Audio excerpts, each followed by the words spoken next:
People try to oil the hinges, the top one and the bottom one, and they also try to oil this outside piece where the round thing is. That's not where it needs oiled at, and they'll try to wipe grease on top of it or on the sides to make it quit, but really you need to put it on the top so it soaks down through. And I have a special penetrating fluid that I use, or oil. You can use any kind that you like.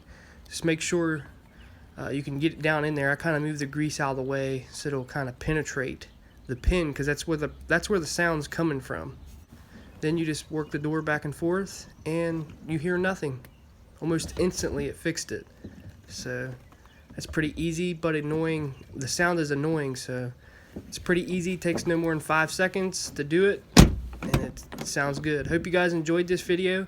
Make sure to give a thumbs up, hit that little bell, hit that subscribe button, and I'll see you guys next time.